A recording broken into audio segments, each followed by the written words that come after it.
There we go. All right. So, let me fix this a little. There we go. All right. Okay, so a little impromptu live chat. Met a lot of Crossroadses and got a lot of questions and answers lately, and I figured I'd do a Q&A session, but I'm also looking for some input from you guys. I'm getting ready to do some painting. I did a big Warhammer unboxing this morning, and I've been putting dwarves together, and I also picked up another Starship, and I need some Starship painting advice. So I picked up one of the Chrome Enterprises. Now I already have one of these, so I picked up another one. One of the interesting things is, I don't know if anybody has seen any of my Star Trek Into the Unknown stuff. I had like a blemish, like right here. I don't know if you can see it. It's like right there. It's like a little blemish in the paint.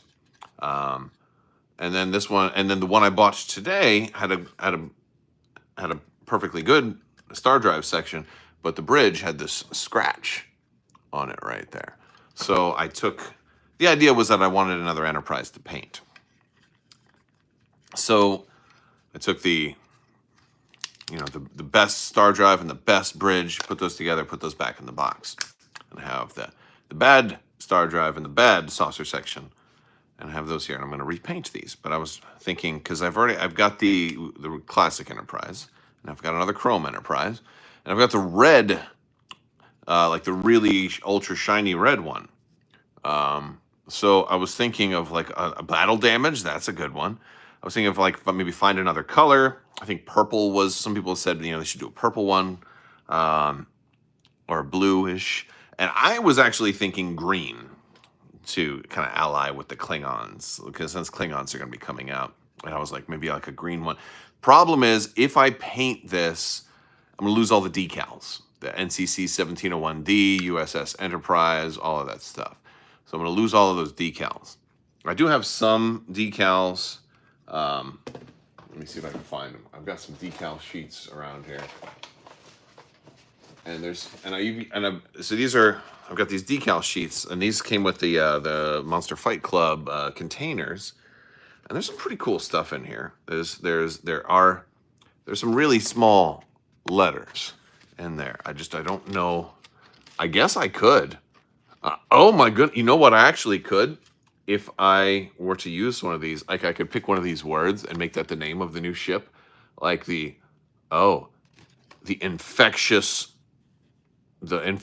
gas, or the flammable explosive, or something like that. If I wanted to name it something like that, would actually be pretty cool. I don't know if I could do NCC. Let's see, I've got an N. Oh, I do have an N and a C, so I could do NCC infectious gas. Right? Or could I do USS? I don't have a U and an S and an S. No. But I could do NCC and then some numbers. I can just call it infectious gas, right? I don't know. Silly thing. But I'm thinking of color ideas, and then I've got Will says, "What's your favorite fish?" Oh man, there's a question I've not heard in a long time. Today, oh no, we're going with flying fish. So my dwarf here, he's got a robotic owl on his head, and the head just fell off. So I'm gonna have to glue that back on. I guess I'd rather it fall off now rather than like one priming or painting and then it falls off into something. These guys are super cool. I love these guys. I did a whole unit. So I got 3 boxes of these, and each box has like one really big bearded guy, and one guy like that has one of these beards. He's got a single single dreaded kind of braid, and then they have a bunch of like dudes without beards, and I'm like, I don't like that. Then they had a couple of women also, which were cool, and they have the big braids on top. But since I was going to build multiple units, when pulled all the heads, there's like almost 20 heads in this box, and so I did one unit of all women, and like this is the same head as this one. I melted their ponytails a little bit so that they'd go different ways. So I did one all-female dwarf unit and one all-male long-bearded dwarf unit, which is going to be fun. So I'm trying to figure out some color schemes for them and color schemes for the Enterprise. Charles says Ferengi colors. That's an interesting one. I could see that though. I could see kind of an orange and yellow going on here, because I think whatever I'll do, like I kind of almost want to like put some tape on here and then like get some lines and stuff like that, some war stripes and stuff like that, and have some fun with it. I think it'd be a cool thing. Or should I make a video? Should I I don't know if anybody wants to watch like Starship painting videos, because I do like painting starships. I've got some other ones that I'm gonna probably do. Could you make a Terran Empire Enterprise D from your universe? Probably. I don't know. That would involve some red and black trim, I think, right? I think that would involve some red and black trim. That'd be a fun one. I've been doing a lot of painting lately. I just recently finished all the rest of my Legion stuff that was outstanding. We got a convention coming up. I'm going to be playing in a Legion tournament next month. The Terran D has the third nacelle. Oh well, if I'm going to get a third nacelle, I want it to be the future Enterprise. That was dude. That was I think one of my favorite episodes of Star Trek ever. This is just fun. It was like one of the best series finales of all time. It's hard to beat that. I like painting, like painting ships. I always thought it'd be a fun way to sponsor a tournament and do some prize support and paint some ships up. And I get a lot of good feedback on my Red Republic ships and some of my Blue Rebels and stuff like that. And I've done some Empire ships in green. I don't know, have you guys ever seen my green Imperial ships? And then I did a bunch of Separatists kind of in a purple. They're just kind of okay. They don't stand out. They don't stand apart from the regular Separatist color, because Separatists already have a lot of blue on their ships. That's Star Wars Armada stuff. But yeah, it's but I like doing it and here's a question for you guys. If I were to do some prize support, what would be the best way to do it? So let me grab some ships. Well, I'll give you an example of some of the ships I was thinking of painting up, right? All right. So I feel like this is one of those from that was sent to me, and I haven't painted this one yet. Now it's a little bit larger. It could easily be a proxy for a Star Destroyer or a Venator, because it has the kind of bridge up here. It's I think it's one of the EU dreadnoughts or something like that. I forget the name of it, but let's say I had something like this, or maybe it was a Star Destroyer, or maybe it was a Star Destroyer and or a Venator, and I have an Acclamator here, all right? Do you think it would be cooler or more successful to do them in standard, kind of make them look like they're part of the Republic fleet, or would it be cooler to make them a little different, how I did the Red Republic fleet, or a purple fleet, or or something like that? Mandator? I don't think this one is a Mandator. No, it's similar in some ways, but I don't think Mandators have this kind of bridge. Yeah. So I was thinking of doing some ships and stuff like that to sponsor for tournaments, but no, this one's fun. I did an unboxing of, I think it was Memnock miniatures a while back, and I painted up a couple. Let me see if I can find one of the ones that I did. Yeah.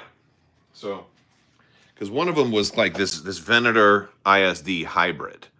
And so it ended up coming out like this. So this is kind of more standard Imperial gray.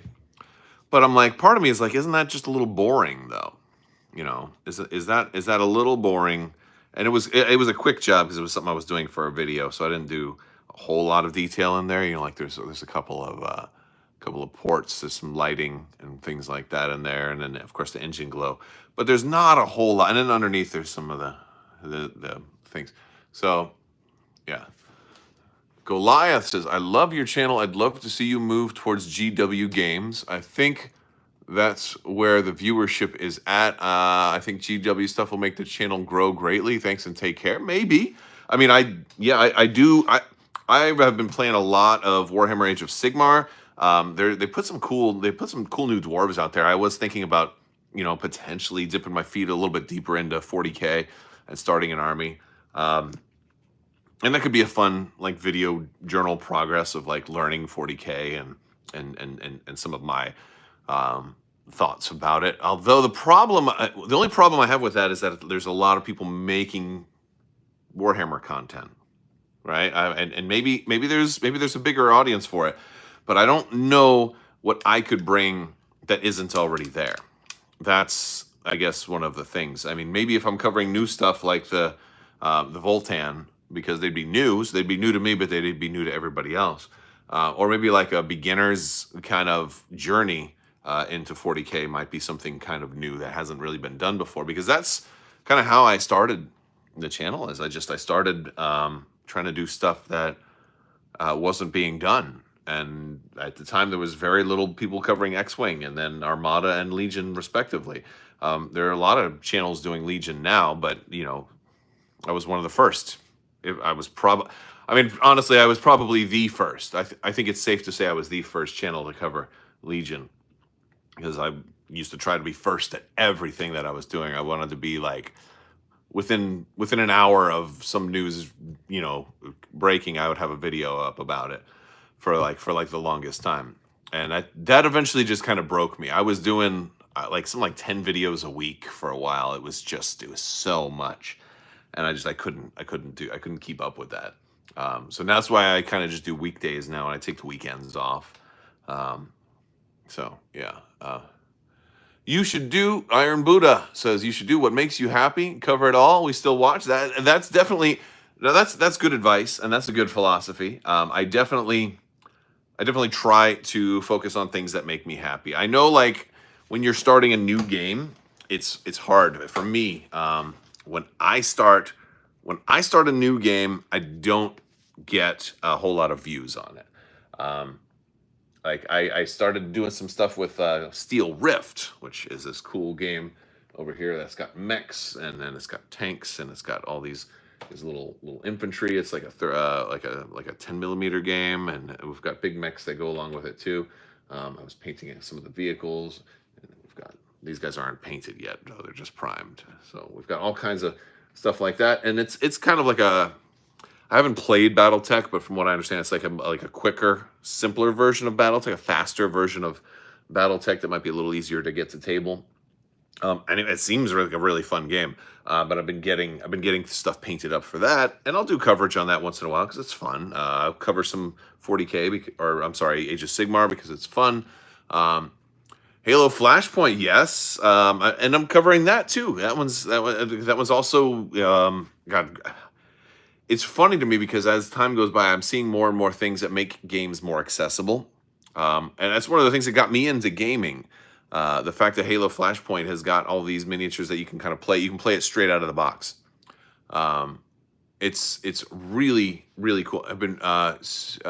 Chef says, I've been meaning to try Arsenal for the longest time. I'm not sure what Arsenal is. Let me know. I like the way those, Joe says, I like the way those judicial class heavy cruisers look more than the acclimators. Is that what they are? Are they judicial class? I don't know. Iron Buddha ODST for the win. Yeah, that's coming. That's coming soon. So yeah, that was exciting. They look very cool. They look fun. But yeah, so thinking about all kinds of stuff like that. Clyde, 13 minutes late. You didn't screw up. I didn't even post that. I didn't even know that I was going to do this. I was out in the garage getting some stuff set up. So if you missed what we're talking about, I'm going to be repainting an Enterprise. And I'm trying to think of a color scheme and something that would be fun. I think, well, if like Klingons, I like the idea of doing something green for Klingons. Battle damaged would be kind of hard to do because I might have to cut into it a little bit, which I suppose there's nothing wrong with. I guess there's nothing really stopping me from modding an Enterprise, right? I could take, I could take some extra bits like this sword here and and put that on there. I could take little spearheads and put like daggers on the front so it could ram, or put those on the battle bridge, or put them on the saucer section so like it separates and then spins around, whoom, whoom, whoom, whoom, whoom, whoom, like, and just cuts, like slices through a Borg ship. That would be cool. Because with these Age of Sigmar guys, like there's a lot of extra spears and spearheads and stuff that I have. Starship bayonets. That would be really cool. Mount a Vader on the saucer section. He'd have to be a really tiny Vader, almost the equivalent of like barely bigger than a grain of sand. That would be really funny. A Reavers, Clyde, excellent suggestion. Reavers. Can we? Andrew says, can we debate the scale of DS9? Yes. So a lot of people have been talking to me about that. So I had an interview with the developers for Into the Unknown recently. And if you're an X-Wing or Armada player, there you should know, Max and Michael from X-Wing and Armada, respectively, because they worked on those games for years. Yeah, so I had taken some photos of like the Defiant with Deep Space Nine, and let me grab it for context. Let me grab it for context here, because it is an awesome model. Now, this was the deep cut version that came unprimed. I primed it and it came primed but unpainted. So I painted this, I airbrushed it and added some lights and some things like that. So this is I love this model. It's a great model. It does work very, very, very well, because there's several shots where you'll see, the Enterprise kind of like docked at Deep Space Nine, like so. Like I think there's a shot that even shows something just like this, right, in the premiere of Deep Space Nine. So I always thought that this was perfectly in scale with Star Trek Into the Unknown. However, I have been informed by powers that be that perhaps that might not be 100% accurate.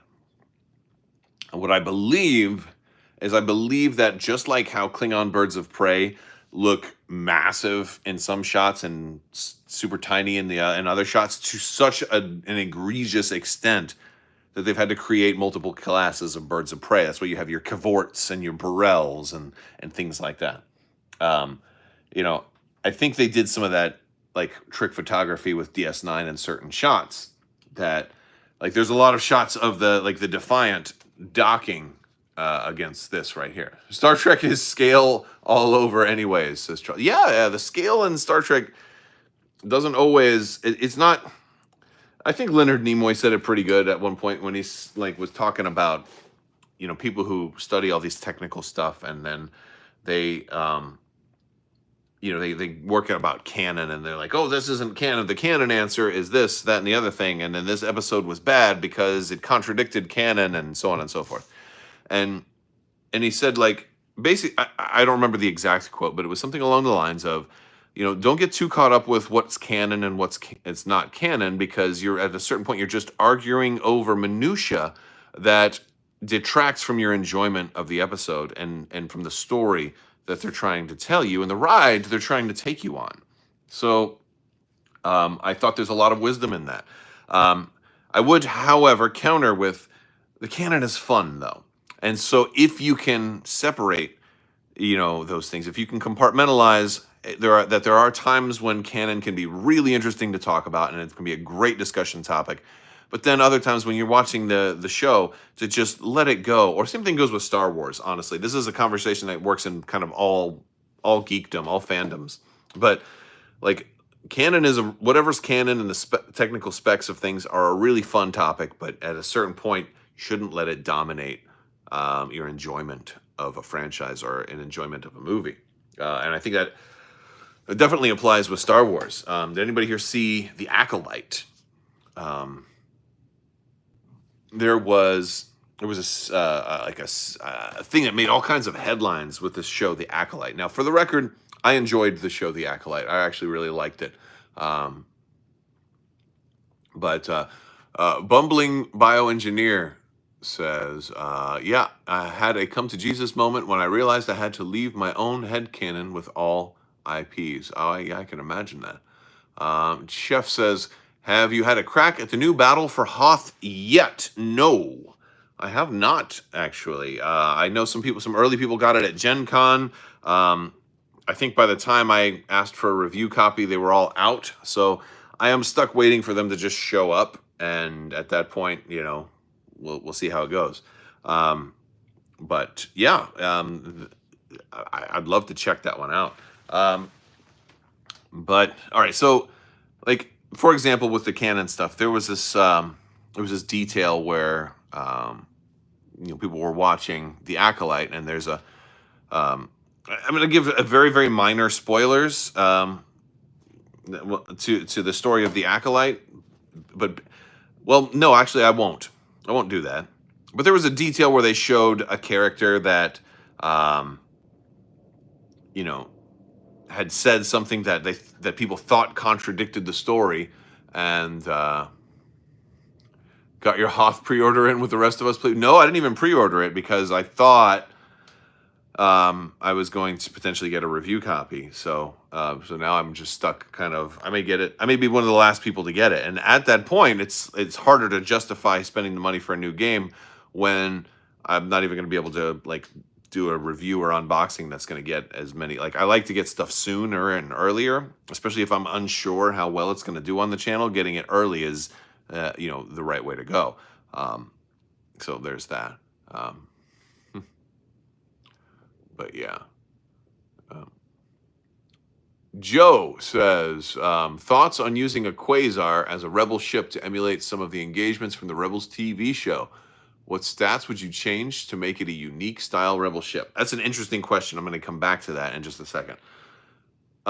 Big thing with my point about, before I get out too far off topic, my big problem with The Acolyte was, or the problem that was going on with The Acolyte as a show, and granted, I really enjoyed the show, but there was such a media buzz about this one character, like a background character. Like basically, Ki-Adi-Mundi makes a cameo in there, and then people were like, "Oh, but he said something in this movie that contradicted something that happened here," and it didn't actually contradict. It only contradicted things if things went a certain way, and of course, it was early in the series.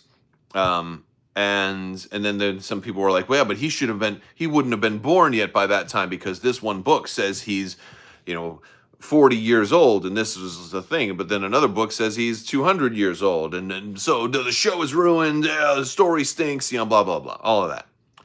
And that's really where worrying about what's canon and the technical minutia can actually detract from your enjoyment, because I thought it was a very interesting show. I enjoyed the show. I enjoyed the story they were trying to tell, and I was kind of hopeful that they would make more. Maybe they will someday. Maybe there's not. There's different arguments that you can make about that. But my point is that if you get caught up in worrying about this character's age prevents this from happening, it's very easy to lose what could have been a really interesting story. So, with that being said, I will move on from that topic, because not everybody liked The Acolyte, and that's fine. You don't have to. If you did, you did. If you didn't, you didn't. But, enjoy what you want to enjoy. I try to, on purpose, I make an effort to allow myself to enjoy what I'm watching. Whether it's a superhero movie, or a Disney Plus series, or a book that I'm reading or listening to, or whatever. I try to enjoy things, but it's very easy to get frustrated and caught up in expectations and this movie better blow me away, and stuff. And so I let myself relax and I try to enjoy things. And then Star Wars, let's talk about the sequel trilogy, right? A lot of people liked it, a lot of people didn't like it, and a lot of people had different emotions and stuff. Sure. I have a different take. I really enjoyed episode 8, but not at first. It took me about 3 or 4 watches before I really, really liked it.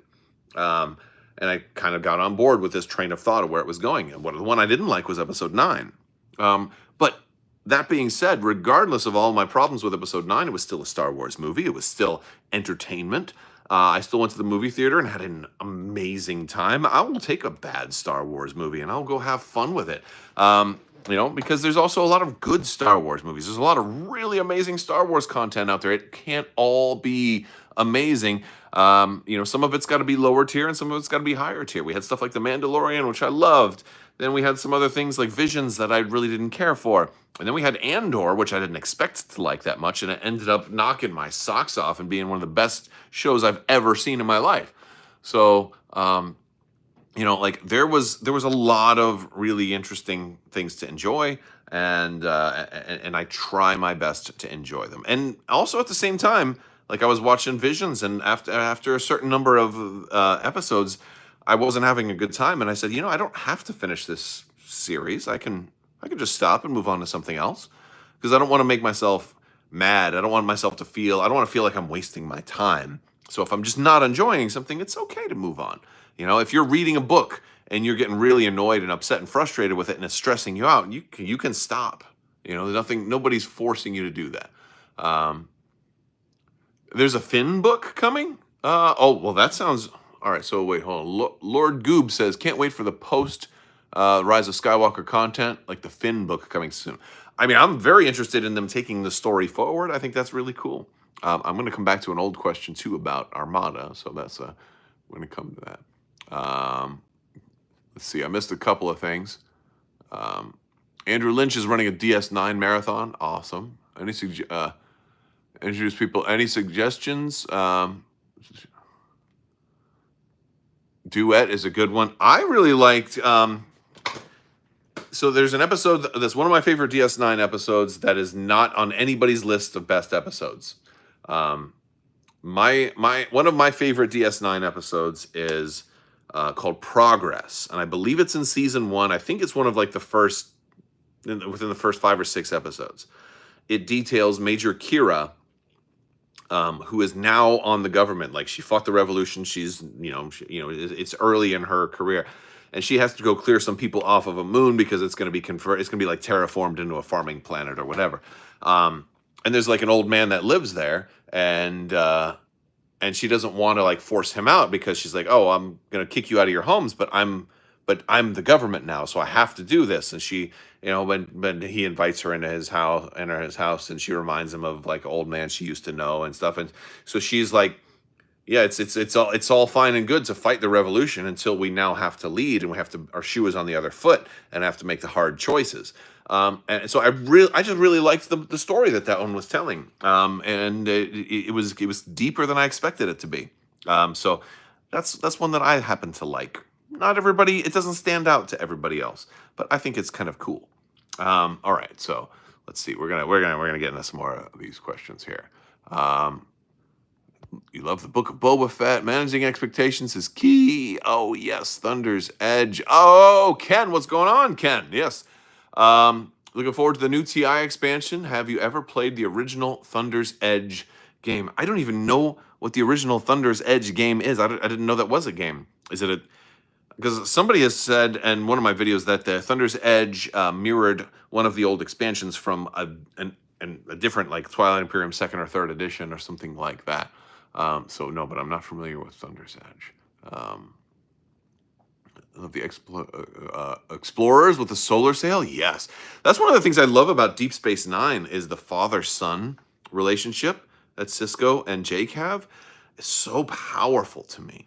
Really, I lost my father at a very young age. And so it was, I mean, I'm a sucker for fatherhood things. It makes me emotional. And he was such a good dad. I did a TNG rewatch last year.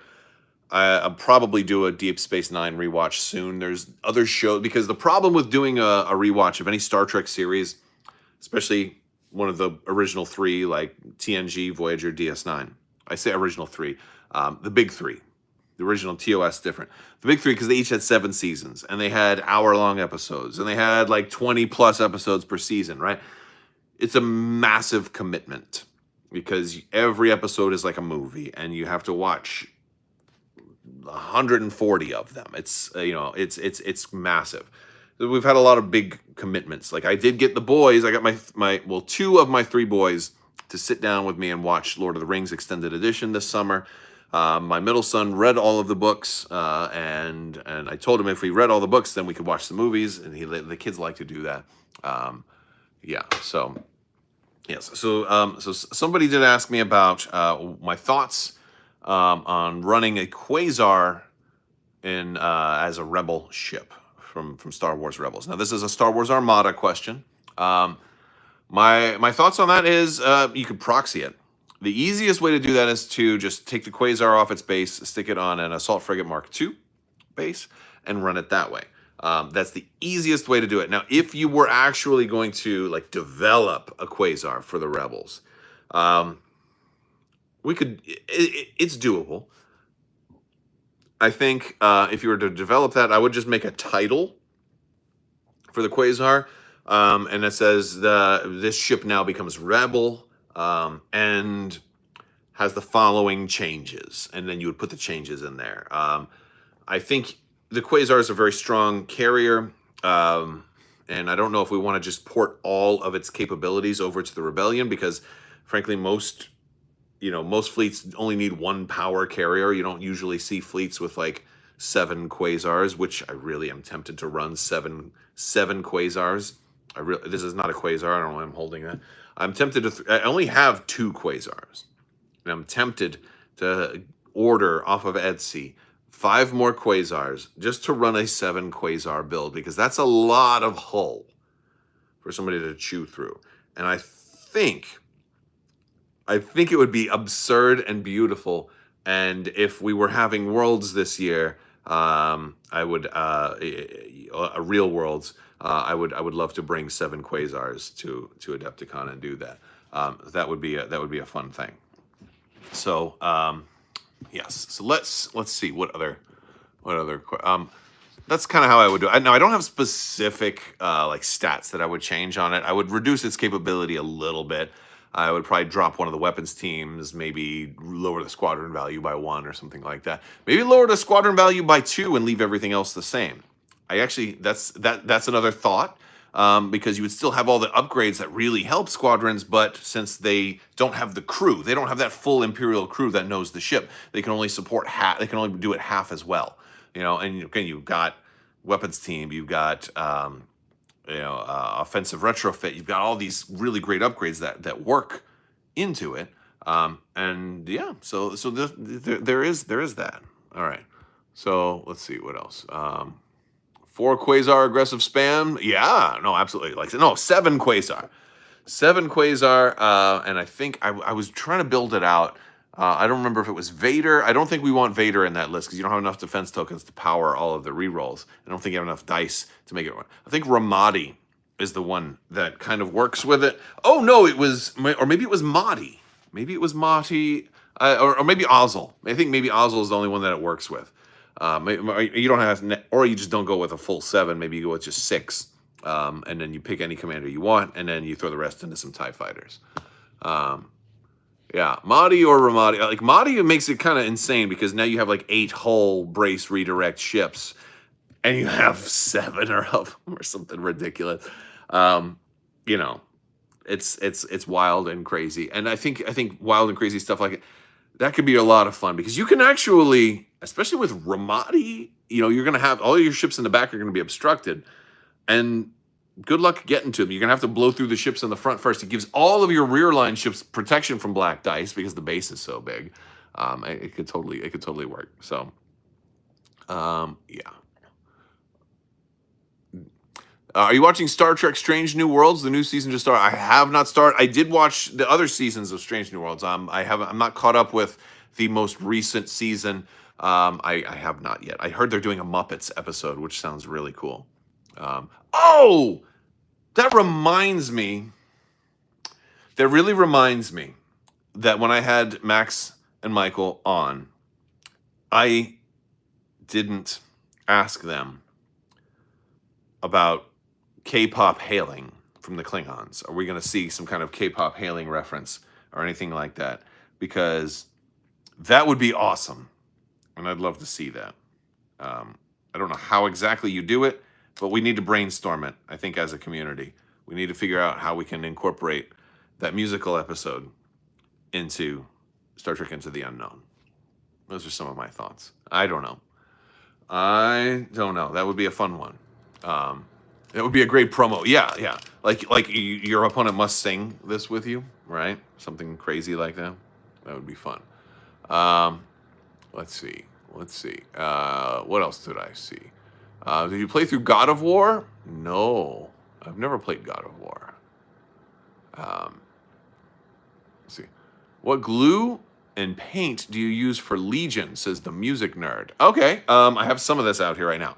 So I've done a video about like how to assemble Legion miniatures, because there are so many older miniatures that use the soft plastic. And in the cases of soft plastic, you want to use super glue. I use Loctite most of the time. I used to use Ultra Gel Control, and now I just do liquid control. So this is a little bit more wet. It flows a little bit. It's more watery. But these are great, and you push a little bit. They last really well. They usually don't dry out. However, if you're using any of the stuff on a sprue, any of the hard plastic stuff, I use Tamiya Extra Thin. This is a plastic cement, and what this will do is it will actually basically it goes on. It gives you a little bit of time. It actually lets those two pieces of plastic, instead of just sticking them together, they actually melt into each other and they become one piece of plastic. And so that works a lot better for models. So for all of my Warhammer stuff, I use Tamiya Extra Thin. I do, however, use super glue to put them on the bases. Usually the base material is a slightly different type of plastic than the actual model. Now, you can use this, because if you put it on the plastic, it's going to get soft enough and it's going to be all melty and stuff that it will bond to a lot more things. You can totally do that. But I also like super glue on the bases, because if I ever want to paint the base or do some special basing material, it's very easy to pop them off and then put my basing material on and then put them back on and stuff like that. So that's kind of how I do it. For example, for my dwarves, I'm doing lava basing. So what I'll end up doing after I prime and I paint this guy, I'll pop him off and I'll do like yellow on the base, and I'll put some oranges and then some reds. I'll get a whole lava field going. And then I'll put crackle paint over the top of all of that. And then that'll dry, that'll break apart, and then I'll see like this ground that's ripped apart, and you see lava through the cracks. Then I paint the ground like black, and then I fill in with some other parts and put some skulls down and do all that stuff. And then I can do some OSL highlighting, all of that. How do you use magnets to interchange parts? Have you used magnets to interchange parts for any of your minis? I have. Not too many, but let me show you. I'll grab some. I've done a few. I'll grab one, actually. Yeah, just one right now. Okay. So this is one of my Caradron Overlords. This is a dwarf airship, right? This is an ironclad. This is the biggest airship. And again, this is the basing that I'm talking about. This is kind of how that lava basing looks. So, but yeah, so what these guys have, well, it's funny because it doesn't matter anymore. They changed them all to make them all the same. But this, and they have a whole bunch of moving parts. This part moves. These things down here spin. But the gun on the front, you could run it in multiple different configurations. So it could be a Gatling gun. I put magnets in there. I put this harpoon spear on there, so you could run it as the spear. And then I even did the tip of this because the third gun option used the gun barrel from the harpoon spear, but put a different tip on there. So I have magnetized a couple of guns before. And now it turns out it doesn't matter because they have homogenized it enough that they're all, it's all the exact same weapon profile. It's just called the ship's weapons. So now it's just a matter of preference on how you want to do it. So now I don't know what I want to do with all these extra magnetized gun bits. So I did all that I played, I think, two games with it before. Yeah, BFG, right? But yeah, so I've done stuff like that with certain weapons. Sometimes in Warhammer, it's WYSIWYG, which is called What You See Is What You Get. And there was like there's another guy that I've got. He's riding a big beast or whatever, and like it's a big monster unit, and you can run it multiple different ways. So sometimes you want to magnetize the pieces because, like, if he has a spear, he could be the Lord, and he has totally different abilities versus if he doesn't have the spear. And so what I ended up doing is I took this spear and I shaved off the hand that was on the spear and just made it look like a spear that's on the side. And then I glued a magnet to the end of the spear, and then I put another magnet on the base, and I put like terrain and like mud and stuff over the top of the magnet. So I can basically take this spear and drop it on the base, and it's like leaning up against the guy. So he's just like standing there, and his spear is like right here, like he set it down on the ground. So this way he has the spear and he can be run as that guy. Or I can just take it off and set it to the side if it's not running it. So, there's different ways to do that. One thing people often do is like heads or hands, if the hand is holding a gun or something like that. The problem with some miniatures, like Star Wars Legion style miniatures, is if you're doing like the hands on those, you need these super tiny magnets to be able to like embed in the wrists. And when the wrists are only like 1 or 2 millimeters wide, it ends up being very difficult. And even if you get it working, those magnets, even if they're neodymium at that size, they still don't have that much holding power, and so it's very easy for them to fall off. It's happened in some of my battle reports where, like, because Sean had magnetized his like Jyn Erso and Cassian Andor because they had interchangeable weapon options, and he had magnetized their hands, but sometimes the weapons would fall out of their hands. So that is the problem. Gravity works against you sometimes when you try to magnetize stuff, especially like tank barrels. Like if you got a tank and it can like have this gun tube or that gun tube, well, the gun tube is going to have weight to it. So you need to compensate for that and put one time for some of these, I think it was like for this one, I think I put like 5 or 6 magnets in here, just lined up like end to end, so this way it would stay in good. Boop, and go in. It's still not an easy thing to do. And oh boy, Yoda help you if you're putting the miniature together and then you realize, oh, I was supposed to put the magnets in, but I've already glued that piece closed. Then you have to pry the piece back open together, and then the magnets don't fit, and then you're trying to shave it out with an X-Acto knife to make the magnets fit, and then you finally get it, and now the piece is broken or doesn't close up anymore because you've shaved too much. I've had that happen, and then I have to put like sprue stuff all around it, a sprue glue, which is, yeah. Anyway, that's probably way more of an answer than you wanted from all of that. How is your World of Tanks collection? Marek asks. Oh, there's a title I haven't heard in a while. I have a couple of things from World of Tanks. They had sent me out, I think, 3 waves of stuff, but I never really played it a whole lot. Nothing wrong with the game. It seems like it's a fun game. I just didn't get that into it. A big part for me with gaming is like, what are people around me playing, and am I going to be able to get a lot of games in with it? That's what big driving force behind a lot of the games that I play and the games that I cover, because I tend to cover things that I like. There's a lot of people around me playing 40K, so I could easily get into that, but there's fewer people playing Star Trek Into the Unknown, but still some. So I can get some gameplay in from time to time. We have a thriving Armada community here in Orlando, and there's some folks playing, Legion and MCP and things like that. I don't know if there's anybody playing Shatterpoint here in Orlando. Let's see. I've only known you as a sci-fi game enjoyer. Do you have any experience with Flames of War or Bolt Action? No, I don't. I tend to lean more towards sci-fi, but Age of Sigmar is the big thing that pulled me into fantasy. I also do a lot of cyberpunk gaming, although there's not a whole lot of folks around me that play cyberpunk, but Sean and I will play cyberpunk from time to time, and I did one of the cyberpunk tournaments at Adepticon, and that was fun as well. So yeah, I don't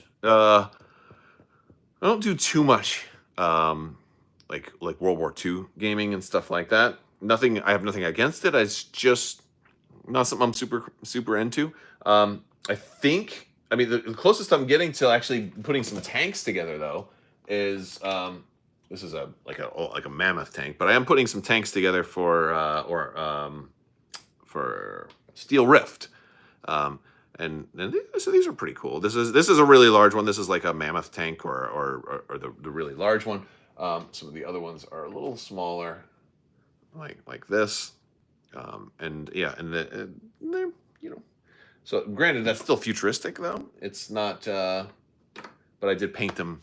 I've painted half of the support units in green, and then the other half in like desert colors, because when I was in the Army, our motor pools were kind of torn. Half of the stuff was green and half of the stuff was sand, because you never knew what theater you were going to go to. So, so I painted them that way so I can have like, you know, two different versions of stuff. And I've got mechs that I'm going to be working on. I've got a lot of painting cut out for me. Black Sails. I'm not familiar with Black Sails. There was a. Have I ever heard of it or played it? No, I can't say that I have. It sounds a little familiar. Lord of the Rings. Well, so I don't know if I have any Lord of the Rings games right now, but I did back that new one, the one that had like the $3,000 version. I just got the regular board game version of it. That one looks fun. I like strategy games. I like games that involve a little bit of bluffing. So that one looks like it's going to be a real fun game to play. So I'm looking forward to that one. And I've heard that Mesbija or whatever, the Middle Earth strategy battle game or whatever that GW has. I've heard that that's a really good game. I've heard that it has by far their best system of rules. And that's saying a lot, because I really do enjoy the gameplay in Age of Sigmar.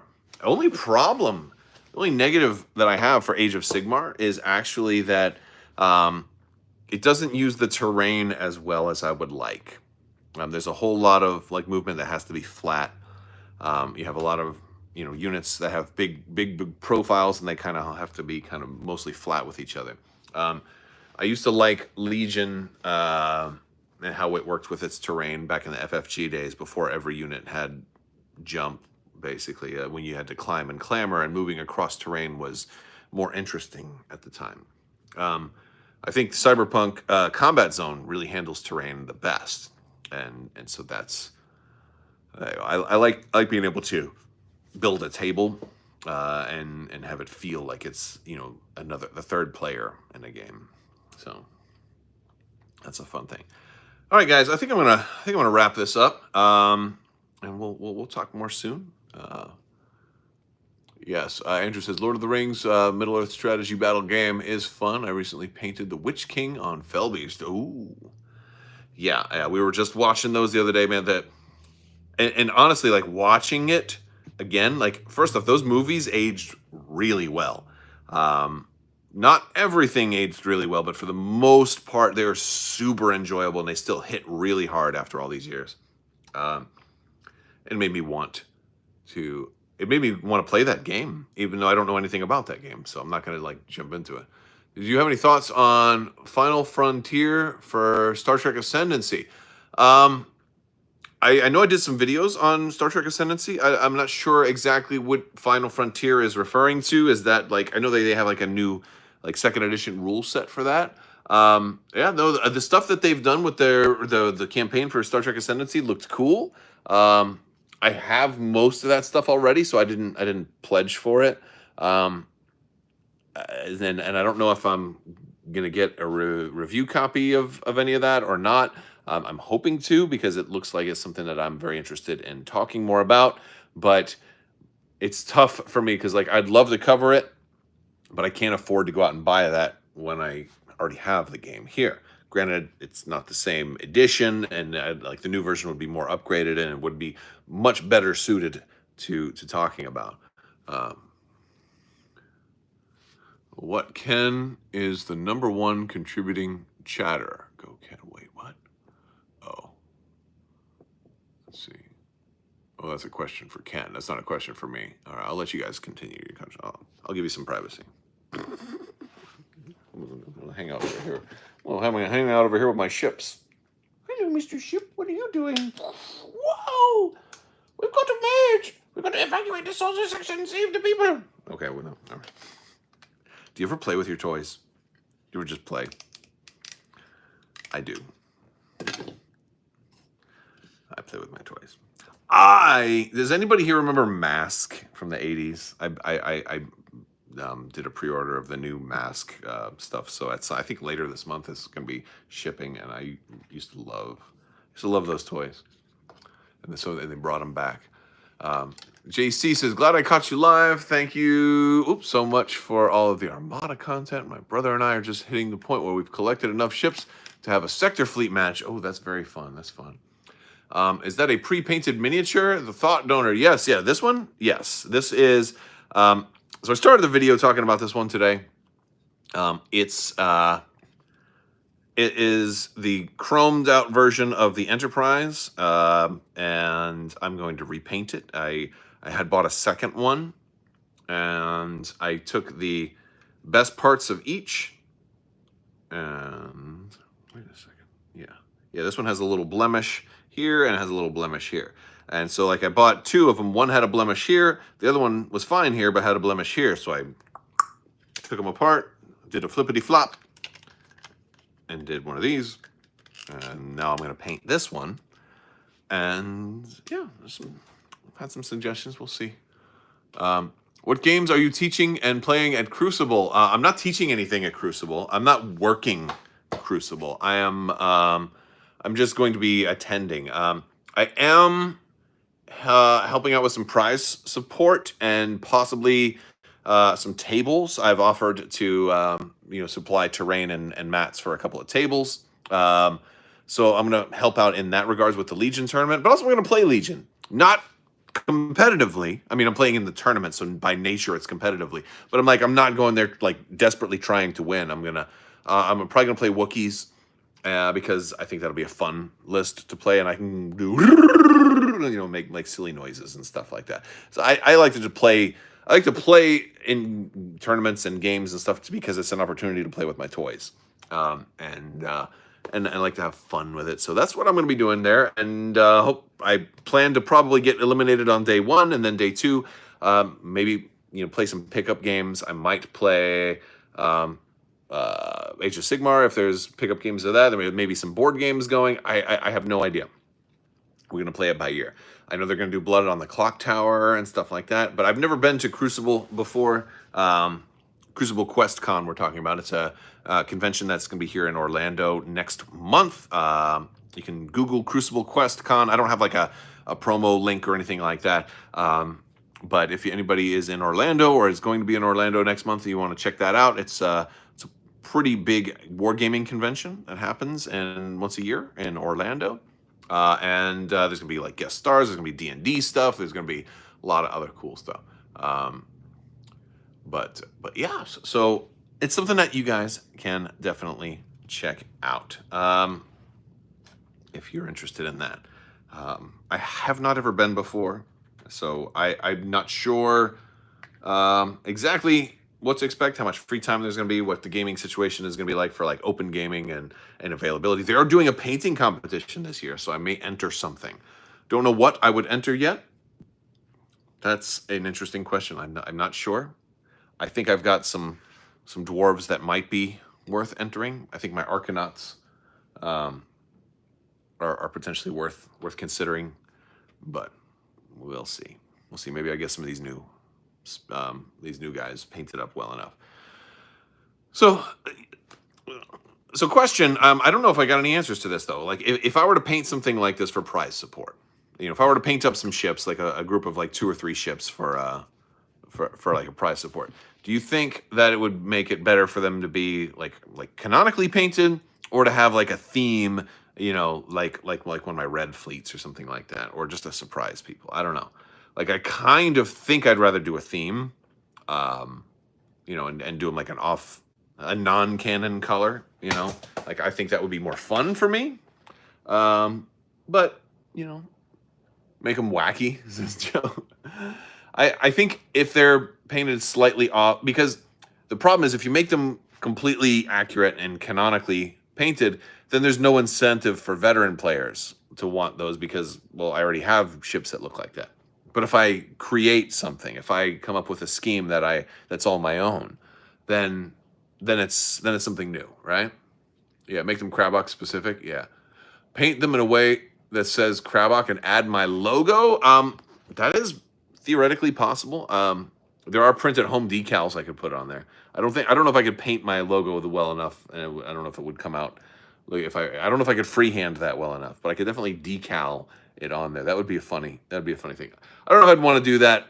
I think I would do that if I was flying the fleet. But if it was prize support, if I were donating it, I don't want somebody else to necessarily do it. Oh, we got a super chat from the Thought Donor Radio.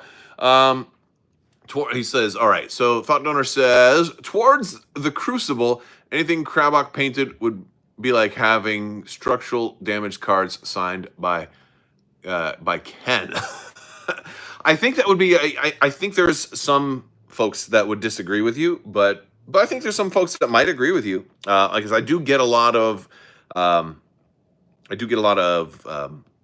you know, positive interactions when I post like Instagram stuff, and especially the painted fleets, like the Red Republic fleet. I got a lot. So that was my thought, is maybe I do a red fleet, you know, something like that. I don't know. It's just stuff to think about. That's not the prize support that I'm doing for Legion. I have a lot of Legion expansions and stuff like that I'm donating. And some stuff that's out of print. So that is cool. But yeah, I wish I had a whole lot of Star Wars Armada stuff that was out of print that I could donate to, you know, to some local stuff. ReaperCon is this month in Denton. I'm hoping to have a table set up or two with FFG trilogy of Star Wars games. Oh yeah, that would be funny. Fellow Nebulon lover, heck yeah, awesome. Yes, I'm a big fan of the Nebulon, and you know, it's a good ship. I know I've heard of some people complaining, or not complaining, asking for an Imperial Nebulon at some point. That would be interesting, wouldn't it? I could see that happening eventually. I could see it in distant future stuff. I could totally see something like that happening. Them being a forward focused, especially if they had a maybe titles or something that increase their forward firepower. Give them something like Salvation. I thought that would be kind of cool. But that kind of does make me want to run a Rebel, Nebulon, and Liberty list. Kind of a forward-facing Rebel list in Star Wars Armada. That could be, you know, all firepower forward, you know, big front arcs for everybody, or very narrow, tiny front arcs for Nebulons. You know, yeah. Oh, we got a super chat from JC3. Thank you, man. I appreciate that. Thank you so much. Merrick says, okay, do you have enough patience to paint squadrons from Armada and have fun during it? I can't force myself to do it. Yeah. Squadrons aren't, I don't think squadrons are hard. I haven't done them in a long time, though. I have not done them in a long time. I'm not sure if it would be more frustrating now than it was then, but I think it wouldn't be that bad. I think I would be more afraid that they aren't good enough. That's my problem. I think doing ships are a little easier for me, and I'm usually more satisfied with the results. Although my squadrons are all fine. Like I don't really get like Chandler, who's our local TO here in Orlando. He paints squadrons like nobody's business. He's probably one of the best. I think he may be the best squadron painter on the planet. He like if you've seen some of his stuff, he's it's insane. And he'll spend like a week on one of the squad, not a whole squadron, like on one piece of plastic. You know, he'll spend a lot of time on them. Where I will try to get like an entire core set's worth of squadrons done in one night. You know, so I go a little fast. You know, I'm quantity over quality is what I sometimes do. But when I'm doing a ship, I can relax and take my time, and there's something soothing about doing ships. So, and I like doing ships, and also like ordering Etsy ships and taking a look at like the really cool new, especially like the resin 3D printed stuff, like the new Architons I got. I had so much fun doing those. It made me want to do more because there's more detail on those than on the actual like FFG Architons. It's like, wow, the game could actually be upgraded by doing this, and I'm like, that's exciting. It's kind of exciting. So Squadrons are a slap chop job. They definitely can be. But like Chandler goes way above and beyond with his. So, and I think I would probably want to do that. I'd want to make them really, really nice. And so what I would do is I'd pull out my goggles. Have you guys seen my goggles? Have you guys seen these things? Like these are insane. These like give you the ability to paint like numbers on wings and stuff like that, on squadron wings. So pretty cool stuff. All right, guys, I'm gonna go ahead and wrap things up. Professional painter goggles. Yeah, I don't know. I'm not a professional painter, but I do enjoy painting. But yeah, that's gonna do it for today. I will talk to you guys later. May the force be with you. Live long and prosper. Be excellent to each other. Party on, dudes. So say we all. And always wash your socks.